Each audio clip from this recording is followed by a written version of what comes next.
June 1942. The first thing the Coast Guard officer saw was a shape moving in the fog. The second was 4 men standing on the beach where no one should have been at that hour. He didn't know who they were. He didn't know what they carried, but one of them already knew this mission was doomed, because before sunrise, he would walk into an FBI office with a secret that could collapse the entire Nazi spy network in America. What nobody knew, not the officer, not the saboteurs, not even Berlin, was that the most dangerous part of this mission wasn't the explosives they buried in the sand, but the man who suddenly wanted out. And the moment he opened his mouth, everything that was supposed to happen on American soil changed forever. The fog clung to the dunes like wet cloth as the 4 men moved inland, their boots sinking into the soft sand. Behind them, the Atlantic swallowed the last trace of the U-boat. No silhouette, no wake, nothing to suggest a Nazi submarine had ever surfaced there. They worked fast. Coats off, uniforms out, bury everything. Under the sand went German naval jackets, caps, belts, and the insignia that could get them executed on sight. Alongside them, waterproof containers filled with plastic explosives, blasting caps, and timers designed to survive any crossing, even one beneath the ocean. George Dasch dug with his hands so quickly the skin on his knuckles split, not from fear of discovery, but because his mind was somewhere else entirely. He had lived in America. He knew its streets, its factories, its voices, and now he stood here, on the beach of a country he once called home, preparing to help destroy it. The others didn't see the tremor in his breath. They didn't notice how long he paused when he covered the last crate of explosives. They didn't hear the single thought hammering in his skull. This can't be undone. They straightened up and brushed the sand from their hands. Civilians again. 4 travelers heading somewhere in the night. But the beach wasn't empty. Somewhere beyond the haze, footsteps crunched softly over the dunes. A Coast Guard patrol, 1 man, alone, doing his rounds.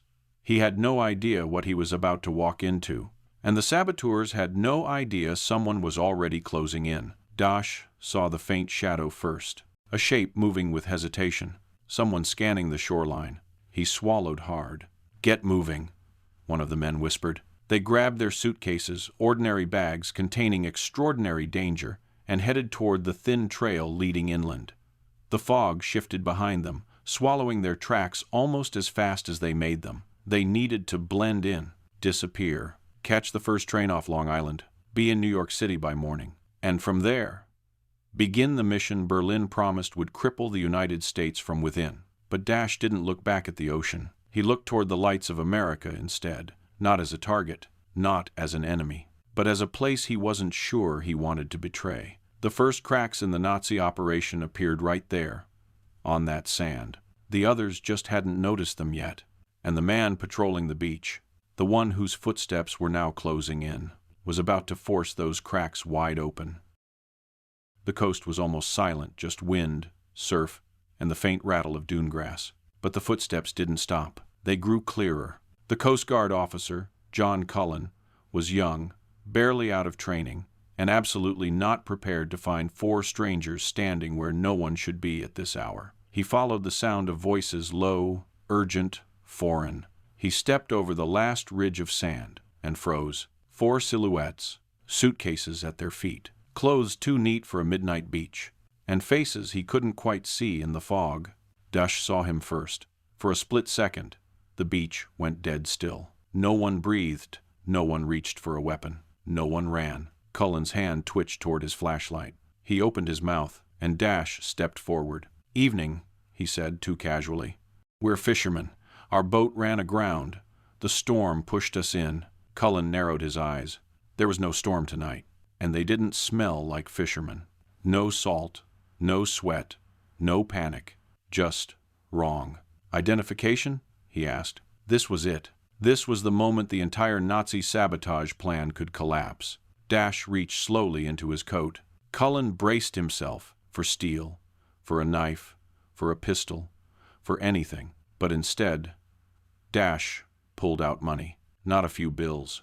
Hundreds of dollars in crisp American cash. "You didn't see us," Dasch whispered. "Take it." Go home. The fog swallowed his words like a secret. Cullen's heartbeat hammered in his ears. He had never seen this kind of money. He had never faced 4 men with this kind of confidence. And the fear crawling up his spine wasn't just for himself. It was the realization that something far bigger than a simple smuggling case was unfolding on this beach. He took the money. He nodded. And he walked away at a steady pace, forcing himself not to run. But the moment he cleared the dunes, the moment the 4 silhouettes vanished from view, he ran, full sprint, across the sand, through the darkness, toward the nearest station.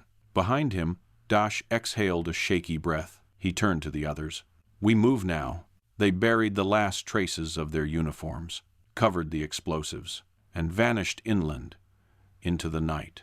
But the operation was already compromised, because John Cullen wasn't keeping the bribe. He wasn't going home. He wasn't pretending nothing had happened. He was calling the United States government, and by the time Dasch reached New York City, the FBI would already be hunting shadows on the Long Island coast. By sunrise, New York City swallowed the 4 men whole. The train from Long Island screeched into the station, and Dasch stepped onto the platform with the others at his back, ordinary travelers now. No uniforms, no crates of explosives, no trace of what had happened on the beach. To anyone watching, they were ghosts passing through morning commuters. But inside, Dasch was unraveling. Every step he took echoed the same thought. You buried bombs in a country you once called home. The others didn't notice him falling behind. They didn't see the way his eyes flicked at every passing cop, every security guard, every civilian who looked a second too long. By the time he reached the small Manhattan hotel the group had chosen, his hands were shaking. He locked himself in his room, sat on the edge of the bed, stared at the telephone like it was a weapon. Hours passed. The mission demanded silence, discipline, loyalty. But the beach hadn't left him. Cullen's face, the lie, the bribe, the knowledge that the operation was already bleeding from the first cut. Dasch lifted the receiver. His voice cracked. FBI, he whispered. New York office, please. The agent on the line answered with routine indifference. Dasch swallowed. My name is George Dasch. A pause. I am a German spy. I need to turn myself in. There was silence. Then a short laugh. The click of someone hanging up. He tried again. Washington this time. Another agent. Another laugh. Another hang-up. Nobody believed him. Nobody could imagine a Nazi saboteur calling the FBI like a man confessing a crime he desperately wanted undone. So Dasch made the most dangerous decision of his life. He took a train to Washington, D.C., walked straight into the FBI headquarters, asked to speak to J. Edgar Hoover himself. They almost threw him out, until he opened his briefcase. Inside, $84,000 in cash, pristine bills issued by Berlin, and documents no civilian should ever possess. The room changed instantly. Agents closed in. Doors were locked. Questions began firing from every direction. Dasch answered every single one. The submarine, the landing, the explosives buried in the dunes, the names of his teammates, the second sabotage team already moving toward Florida. By the time he finished talking, the FBI realized the truth. The biggest Nazi sabotage mission on American soil had been stopped. Not by a gun, not by a patrol, not by law enforcement, but by the conscience of the man sent to carry it out. Dasch thought surrendering would save lives. He had no idea it would put his own life in greater danger than ever before, because the United States government was not done with him yet. The moment George Dasch finished talking, the FBI headquarters shifted from confusion to controlled panic. 8 Nazi saboteurs were already inside the United States. 4 had landed with Dasch. 4 more were somewhere in the country, moving quietly toward Florida. For weeks, the U.S. had feared an attack on the coasts, but they'd never imagined the enemy was already ashore, armed, funded, trained, and blending into American cities. Hoover made one order: shut this down. Quietly, completely. There would be no press releases, no warnings to the public, no rumors that could cause chaos. The FBI moved like a shadow army. Agents spread across New York in unmarked cars. Others were dispatched by train and plane toward Florida, Chicago, and every route the second team might take. There were no negotiations, no drawn guns, no dramatic chases, just quiet, calculated precision. The first arrest, Ernst Berger, the second member of Dasch's team, was found hiding in a modest New York apartment. He didn't resist. He didn't run. He simply looked at the agents and said, "I was planning to surrender." His voice didn't shake. His eyes told the truth. The operation had never been as loyal to Berlin as the Nazis believed. The Florida team. The remaining 4 saboteurs were already far from the coast. They were moving fast, switching trains, checking into hotels, disappearing into crowds. But Dasch had given the FBI everything: names, routes, planned stops, even the types of suitcases they carried. Agents cornered them in a hotel in Chicago. Not Florida, not a port, not a military site. Just a quiet hallway in a quiet building, far from where Berlin believed their mission was unfolding. The 4 men surrendered without a single shot fired. No bombs detonated, no factories exploded, no bridges collapsed. America had just dismantled the largest sabotage plot in its history, without a single civilian ever knowing it had happened. The silence. Hoover kept it that way. For days, the story was locked behind closed doors. Even President Roosevelt received only fragments at first. Nazi spies on U.S. soil. A U-boat landing on Long Island. Explosives buried in the dunes. A Coast Guard patrol bribed in the fog. And 1 saboteur who walked straight into the FBI's arms. The public wouldn't hear a word of it. Not yet. First, the U.S. government had to decide what to do with the 8 men who had crossed its shores in the dead of night. And the answer would shock even Dasch himself.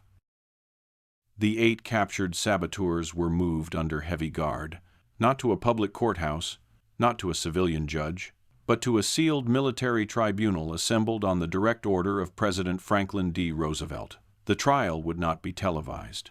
It would not be photographed. It would not be discussed outside the walls of the hearing room. This was not justice. It was containment. America had just prevented a catastrophic internal attack, and Roosevelt wanted one thing above all: silence. No panic in the newspapers. No citizens realizing how close the country had come. No hint to the Nazis that the entire mission had already collapsed.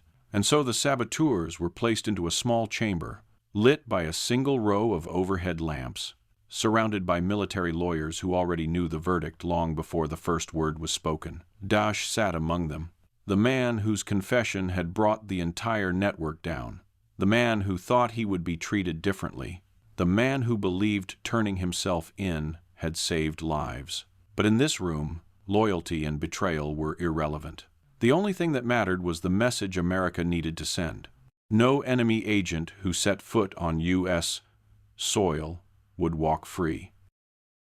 The proceedings. The trial lasted just 3 weeks. Evidence was overwhelming. Money, detonators, forged papers, buried uniforms, testimonies, all laid out with surgical precision. Each man stood, one by one, as charges of espionage were read aloud.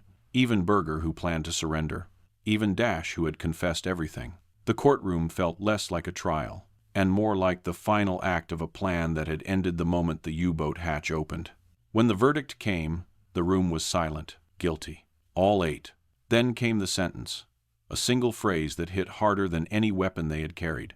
Death by electric chair. Dasch's breath caught. Berger's eyes fell to the floor.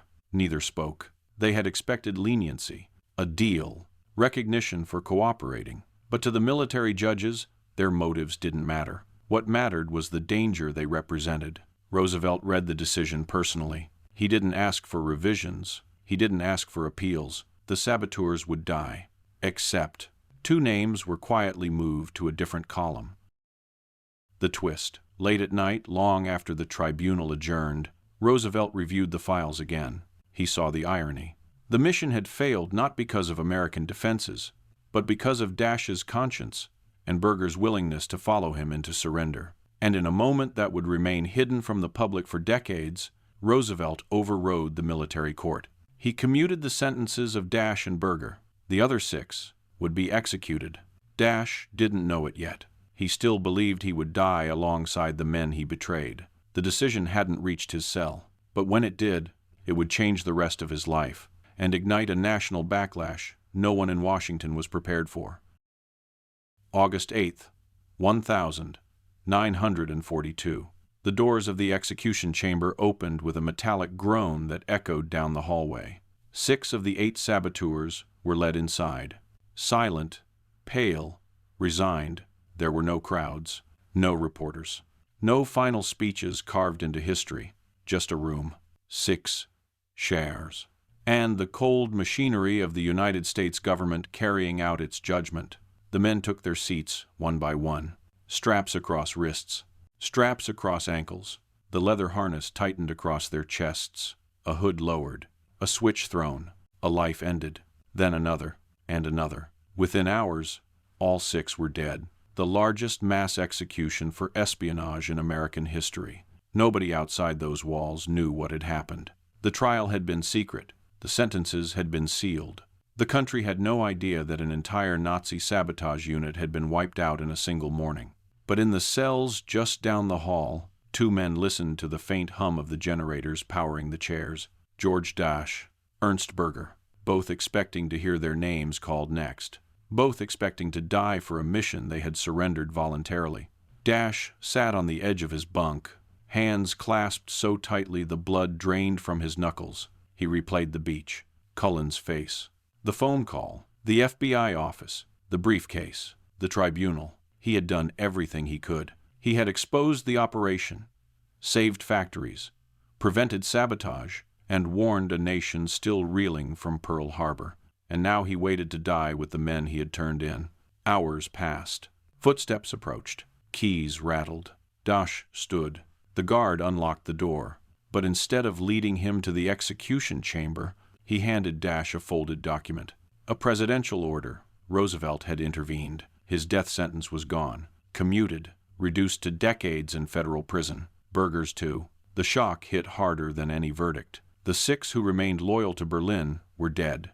The 2 who chose conscience over orders would live, but survival came with a cost neither man understood yet.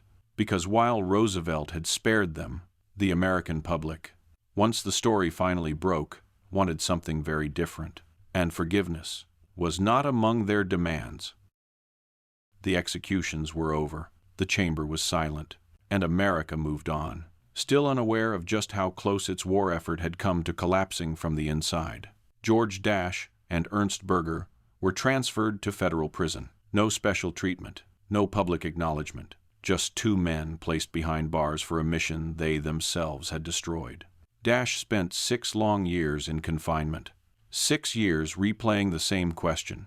Did I save a nation or betray my own?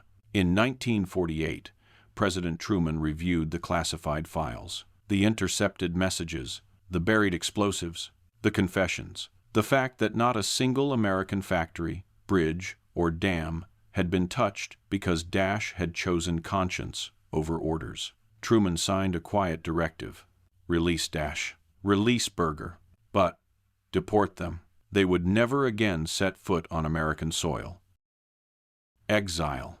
When Dasch returned to Germany, he expected something like relief, closure, a new start. Instead, he found hatred. To the Germans, he wasn't a hero. He was a traitor who sabotaged his country's most daring operation.